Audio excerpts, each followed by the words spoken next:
One of the other brands my company Holden do, and David obviously can sell, is Teradek.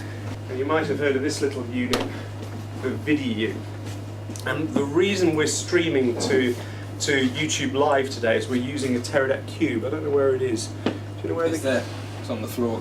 It's just nearest. Oh, see that little cube there, that box there, with the light flashing? That is taking an HDMI from this camera and converting it into a real-time stream, which can send it to YouTube Live or to live stream or Justin TV or YouView. If these names aren't meaning anything to you, basically they're the websites, they're CDNs, they're the sort of content delivery networks, ways of letting you broadcast your picture to potentially to millions of people over the internet. You see, if you've got this box is an H.264 encoder. It takes video in as HDMI and spits out a real-time compressed H.264 stream. So the advantage of that is normally you might need a computer to do it. This is a standalone box which can sit on top of your camera and has built-in Wi-Fi. So if this was connected, this little video was connected to the Wi-Fi network in this building, we could wander anywhere with the camera, do little interviews with people, do whatever we like, and it would be broadcasting through the Wi-Fi network up to the internet and putting us straight on a page which could be linked to your MySpace or your MySpace, that's the old showing my age, isn't it? To your Facebook page or to David's website page. So we could have this embedded, and thousands of people could be watching it real time or anywhere in the world. So it's a way of broadcasting to a large audience from just a little box like this. Will it become permanent? Not there. If you use live stream, then it also records a backup which will keep for a month or two. And if you have a paid-for account, then you can keep that indefinitely. But that's not really the idea of these sort of live things. The idea is that you have, and here I am on YouTube a few seconds ago, like a time machine. It's about a minute. It's a minute. So this is being broadcast live to as many people are watching it. Does it tell us how many people are watching? Three. The world at large. Ringo next door. God, I feel so much better about those comments I made. I've been really sweating it about a couple of things I said. I'm not sure about how that would go down with black magic. Now I know. No, I didn't actually publicise very much. We were going to webcast. Oh, look, somebody else. Yeah. Oh, well, that's it. That could be us. You can get this on your phone. Yeah. If anybody can get this, you can receive it anyway. But this is the cube here, the Teradek cube, which is doing this job, is capable of converting HDMI to H.264 and sending it to a receiver and converting it back to a picture again. So it can also send video straight to live stream like this at very good quality. Do you want to just blow it up full screen? It's going at 1080p at the moment. That's only the lowest one. That one. All right. This is going up to the internet and coming back down. Obviously, of course, if you turn the light off, you'll see the screen better. But then we could. Oh, well, it's this. So this is live. Yeah. Exactly. Well, that's better. It's just sort of ramping up now. I like the biscuits. So Yes, that work. there we go. Yeah, put it back on before we. That's 1080p though. Oh, 1080p. Which is that's the top quality we could do, but it's a struggle to watch any 1080p off YouTube. Yeah, and the thing is, what YouTube better off doing 720. we're feeding it with a nice 1080p stream from our cube, and then YouTube is making 3 or 4 different versions. So it's doing a low res and a medium. That's why it's taking about a minute to actually get to the stage where you can watch it. But then it's handling all of that. So and also, you could be watching that on your phone or on a tablet or any device that you've got on a 56k internet connection. It doesn't matter. You could phone now anybody in the world, anywhere. Yeah, you could phone anybody anywhere in the world and tell them to tune into this, and they'll be up to thousands of people could watch it simultaneously because YouTube are handling the bit rate. Now, if you were sending just point to point with one of these, perhaps 2 people could watch it at once. It's a bit like a video signal. You can't send HDMI to 100 tellies. You need some sort of amplifier to do it, and that's how you should view a CDN, a content delivery network. They've got racks and racks of computers and servers to pump this video at multiple resolutions out to thousands of people. Of course, you might ask, what are YouTube getting out of it? And they're trying to capture the market for doing this now, and later they'll put adverts around it, or that you'll have to have a paid account in order to embed it on your own website. So they'll find ways of monetizing it later. Well, I mean, that's what I try and do. I mean, I might do more and more of these, and I might find some way of trying to make some money about it rather than doing it on free training. Or of course, there's another one. There's a paid-for system where you could actually make sure that people had to pay with a credit card number to get this feed. So you could It's gone up to 5 now, so you're obviously saying the right things. It's much more interesting. Yeah, definitely. What I said. So I've got to be more careful now. One of them might be my mother.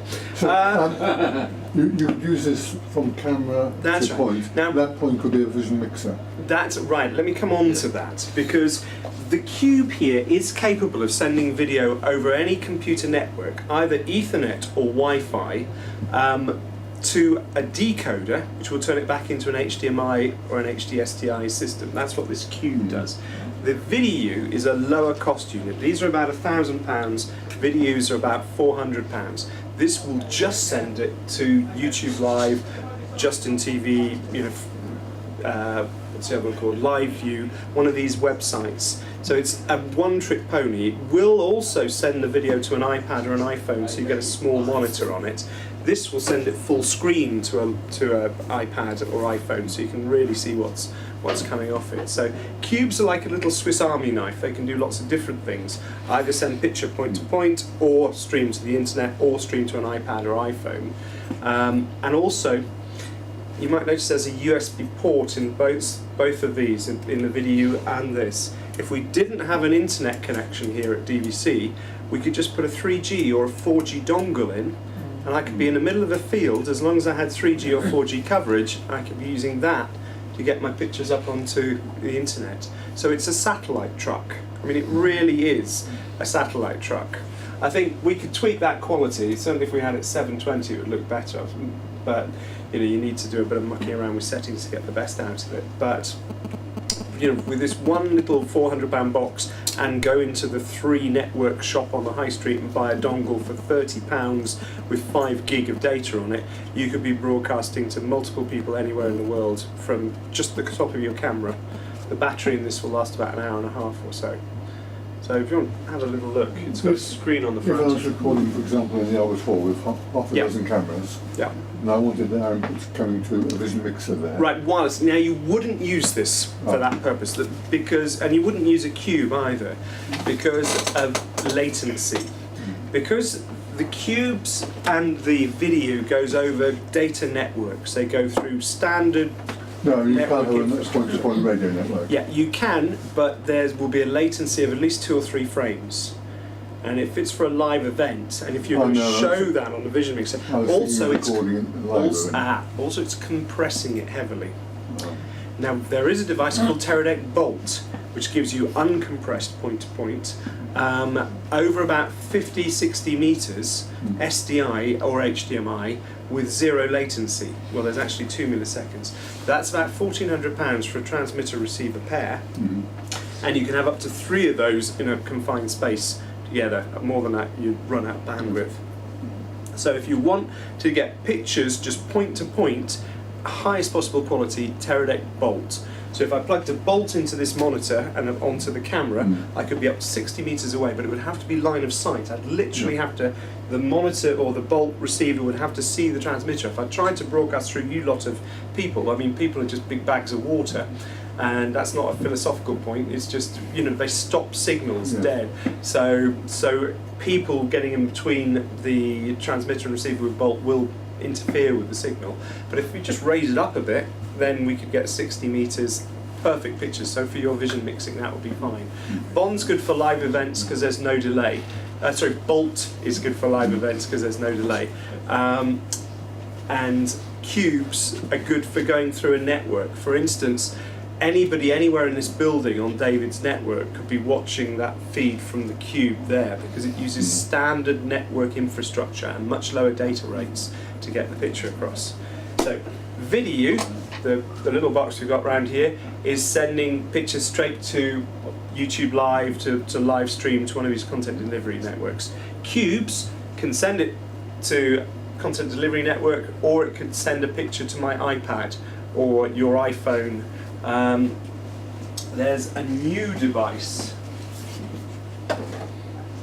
from Teradek called Clip,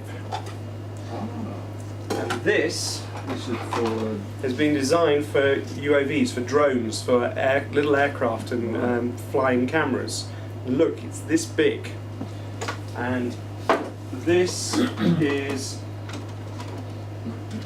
£400 plus VAT. It will send a picture straight to an iPad or to a Cube decoder where it could convert it back to SDI or HDMI over a standard network. Probably do about 40-50 meters on its own, but we've got a router which we've built into a little Peli case. So our router is about this size, and then we did a range test on Friday, and we got about 150 meters from a little helicopter up there in the sky, sending pictures from a GoPro back down to the ground. That's live, Tom. And that was live, yeah, and that's to an iPad, and that had about 3 frames latency. So if you want to have a look, this is a miniature HD transmitter, micro HDMI. It's only HDMI on that. So not only is it cheap, it's not as good as a Cube, because the Cube is this Swiss Army knife and does lots of different things. But this is an interesting. You have a receiver as well, so you can go point to point. Yeah.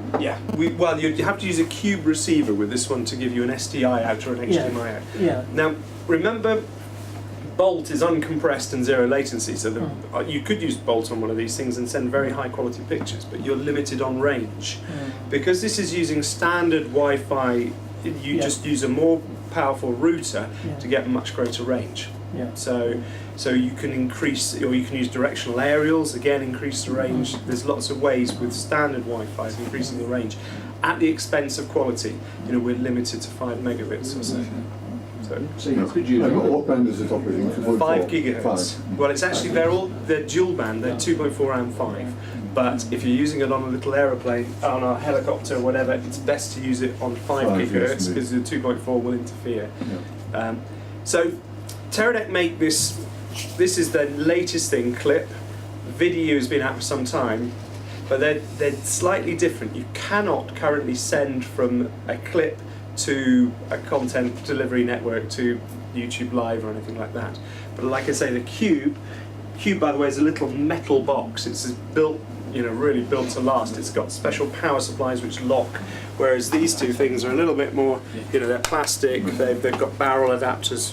You can see where the money's gone on the Cube. But still, very interesting devices for getting video out.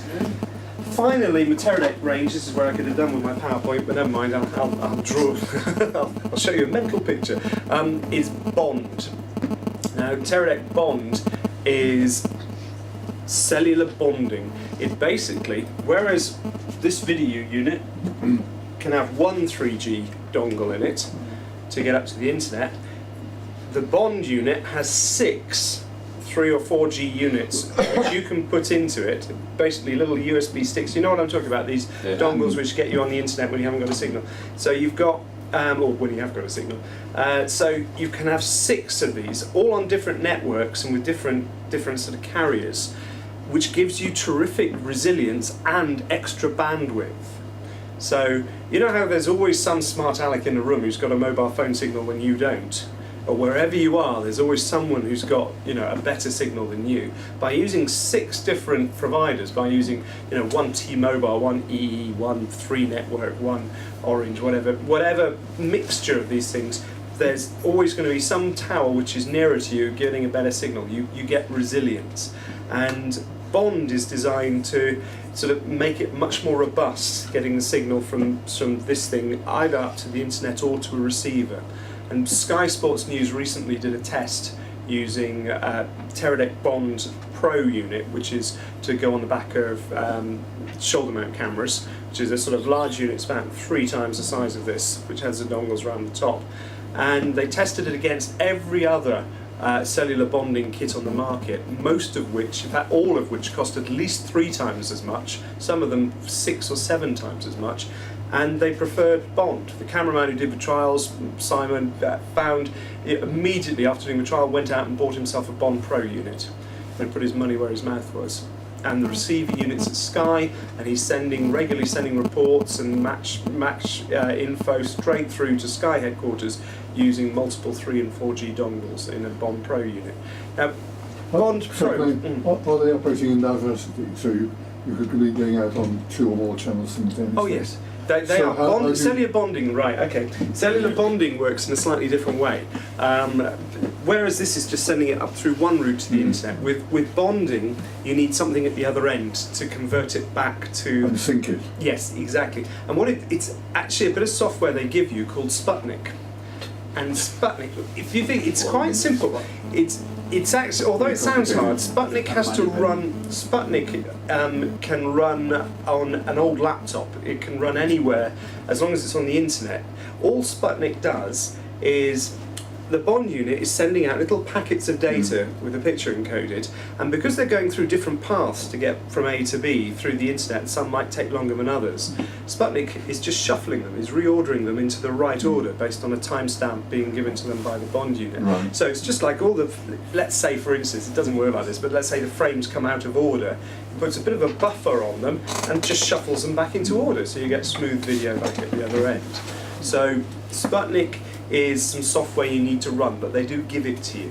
And of course, if at the other end you spend, what is it, 3,500 is a Bond Pro unit, it's shoulder mounted, it's about 3,000 for a little camera top one, not much bigger than that there, which has 6 modems in it.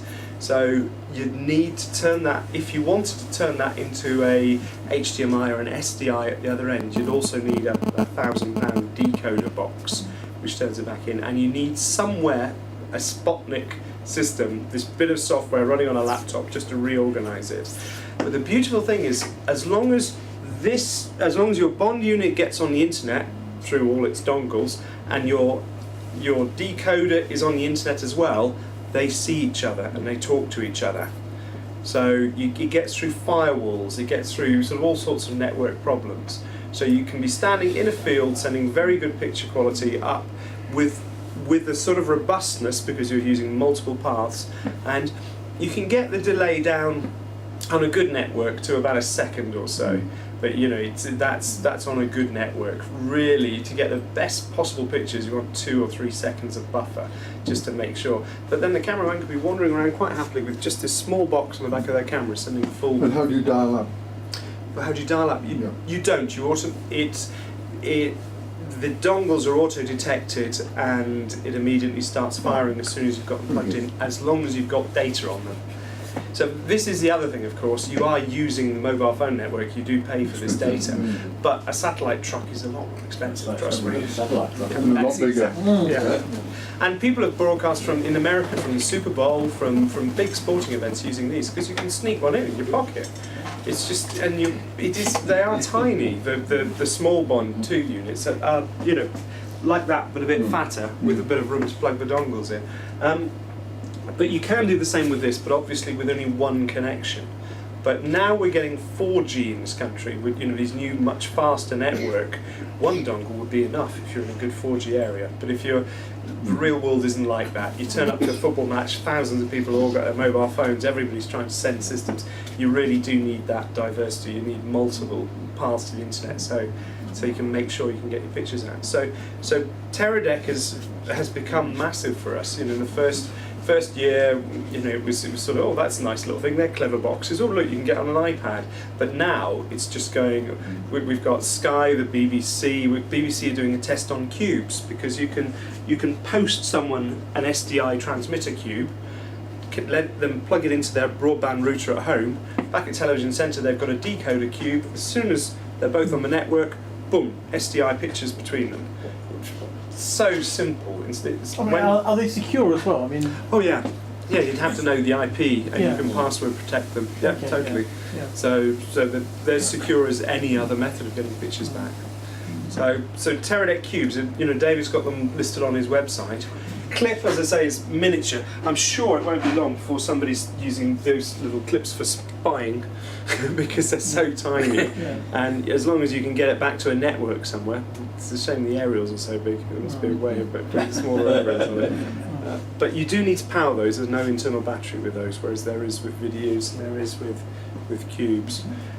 Yeah, Bond 3000 for the HDMI or HDSDI version, which is a camera top one, a small one, about twice the size of that, and 3.5 for the shoulder mount for the EMG version. So that's it. Oh, brilliant. That's the old one. That's the old one, yeah. Yeah, that's. But we obviously like Richard said, we do sell these, but also we've got a Ringo, who's very helpful and very useful. So I had him setting everything up here for the open day because he knows how to do networking stuff. So yeah, Ringo's actually very good at sorting out problems, but also at Holden we've got a team who are sort of good at supporting these things as well for setting them up, because most cameramen like me aren't very good at IP addresses, network stuff, and if you have trouble setting up your router at home for Wi-Fi, it's exactly the same. You have to make sure it's on the same network, the DHCP is switched on. All the things which will fox you on your own broadband when it stops working are the same with any product like cubes and bolts and things. Sorry, not bolt. Bolt is simple. If you just want to get pictures point to point, bolt, you switch on the receiver, you switch on the transmitter, you either get a picture or they're too far apart. So they're simple. They don't use, although they're using the same frequency as Wi-Fi, they're not actually using Wi-Fi to do it. So bolt is a lot easier. They're unidirectional. Yes. Yeah. When So you you use couldn't get a these 12 pack? aerials, you can actually. You can get what they call IFB using the new software. Right. The only downside is you have to use the Apple headsets. But if you use those, you can get IFB through a cube pair, that is, or through Bond. Yeah. So the studio can be talking to the cameraman, and with the new software as well, the studio can control the encoder on top of the camera. So you don't actually need. So you don't actually need to have a cameraman who knows what he's doing with network addresses. That's mine. You're going to self-destruct her. Quiet. So cubes use network infrastructure. Bolt doesn't. Point-to-point, zero latency. You wouldn't want to record the output of a cube because it's compressed to about 5 megabits, well, depending on the network. You can get pretty good pictures through at 2-3 megabits a second. You'd be surprised. As long as there's not too much motion on it. Talking head or something like that. Yeah. Talking head, you can take down. Sky took down to 56k. Yeah. For a talking head, but it's SD at 56k, so you can go right down if network conditions. Very good for news coverage. Yeah, and also the Bond system that can go right down to very low bit rates because it's adaptive bit rate. It constantly monitors how much it's getting back and the error correction and everything else to adapt it to the network conditions. So they're clever little boxes, and we're certainly selling lots of them at the moment.